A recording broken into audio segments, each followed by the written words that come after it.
Hello दोस्तों, ये देखिए हमारे पास वेक्टर अलजेब्रा पे बेस्ड क्वेश्चन है, क्लास 12 का है। क्या let A B C be three vector such that magnitude of A B C ये गिवन है and each of them being perpendicular to the sum of the other two. ठीक है, मतलब कि वेक्टर ए है तो बी प्लस सी जो आएगा उस पे परपेंडिकुलर है। मतलब कि ऐसे है, जैसे ए परपेंडिकुलर टू बी है तो इसको हम ऐसे लिख सकते हैं A dot B equal to 0। ठीक है, तो यहाँ पे क्वेश्चन क्या दिया है, each of them being perpendicular to the sum of the other two. मान लीजिए ए किस पे परपेंडिकुलर है, तो बी प्लस सी पे। बी किस पे परपेंडिकुलर है, ए प्लस सी पे। ठीक है, और सी किस पे परपेंडिकुलर है, ए प्लस बी पे। ठीक है, यही चीज दिया हुआ है शॉर्टकट में कि each of them being perpendicular to the sum of the other two. ठीक है, ये दोनों आपस में परपेंडिकुलर है यानी डॉट प्रोडक्ट क्या होगा, 0 होगा। यही चीज गिवन है, ये तीनों गिवन है हमारे पास। ठीक है, और मैग्नीट्यूड दिया हुआ है तो हमें ये निकालना है, ए प्लस बी प्लस सी। तो इसको देखिए हम लोग कैसे करते हैं, देखिए हमें निकालना है ये, तो इसी को हम लेके चलते हैं, ए प्लस बी प्लस सी ये निकालना था। तो अगर हम इसको 2 बार मल्टीप्लाई करते हैं तो क्या आएगा, अगर इसको यहाँ पे स्क्वायर करते हैं तो ऐसा आएगा, A plus B plus C फिर dot A plus B plus C. ठीक है, ऐसा टर्म आएगा, ये वेक्टर रहेगा सब पे। ठीक है, तो इससे देखिए हमें क्या हेल्प मिलेगा, ये देखिए ए को मल्टीप्लाई करेंगे तीनों से तो देखिए क्या आएगा मेरे पास, ए को मल्टीप्लाई कर दे, ए डॉट ए आ गया, इसको इससे मल्टीप्लाई किए, अब इसको इससे मल्टीप्लाई करेंगे प्लस इससे करेंगे यानी दोनों में ए कॉमन होगा, तो उसको हम ऐसे लिख देते हैं शॉर्टकट में, ए डॉट बी प्लस सी, क्योंकि ये चीज हमारा दिया हुआ है, ए डॉट बी प्लस सी। ठीक है, वैसे ही प्लस, अब बी को ए से करते हैं, बी डॉट ए। ठीक है, अब देखिए बी को ए से कीजिए और सी से कीजिए, तो वो दोनों में बी होगा तो वही बी कॉमन निकाल लेते हैं और डॉट ए प्लस सी।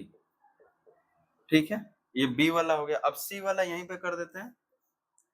ठीक है, सी को मल्टीप्लाई करेंगे ए से तो सी डॉट ए, अब सी ये दोनों से मल्टीप्लाई होगा बी और सी से। ठीक है,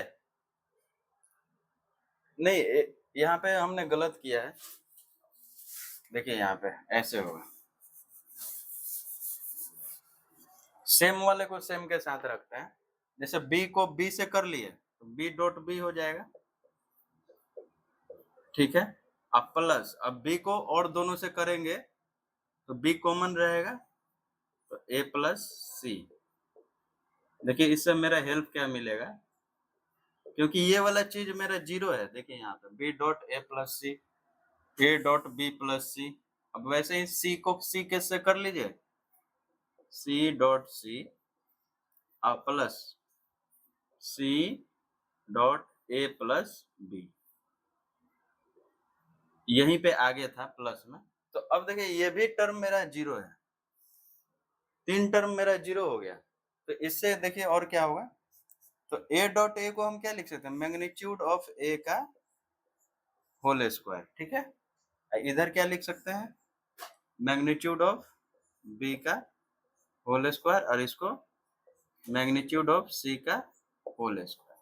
तो देखिए ये दिया हुआ है मेरा, मैग्नीट्यूड ऑफ ए 3 दिया, 3 का स्क्वायर 9, मैग्नीट्यूड ऑफ बी दिया हुआ है 4, 4 का स्क्वायर 16, प्लस ये सी का स्क्वायर यानी कि 25।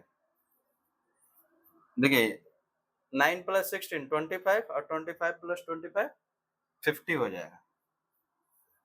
ठीक है, और इधर मेरा क्या था, मतलब इधर इक्वल करते तो ये वाला टर्म आता पूरा। तो अब देखिए हमें ये निकालना था, तो ये जो स्क्वायर था इधर रूट में आ जाएगा, यानी कि इसको हम ऐसे लिख सकते हैं, देखिए a प्लस बी प्लस सी का हमने स्क्वायर किया था, तो इधर क्या आया था सॉल्व करने पे 50 आया था। हमें निकालना सिर्फ a प्लस बी प्लस सी है मैग्नीट्यूड, तो स्क्वायर को हम उधर रूट में कर देंगे, a plus B plus C under root 50 यानी कि 25 इंटू 2, तो इसको क्या लिख सकते हैं हम 5√2, ठीक है। यानी ये मेरा magnitude of a plus B plus C क्या आया 5√2, यही मेरा फाइनल आंसर हुआ, ठीक है। तो यहाँ पे हमने इस ये निकालना था, तो इसका स्क्वायर किए तो हमें हेल्प क्या मिला, ये वाला मिला। ये तीनों गिवन था क्योंकि ये सब आपस में परपेंडिकुलर था, ठीक है। इसी का हमने यूज किया, ये सारे टर्म मेरे जीरो हो गए, सिर्फ बचा ये a dot a b dot b c dot c, तो ये मेरा गिवन था। थैंक यू दोस्तों।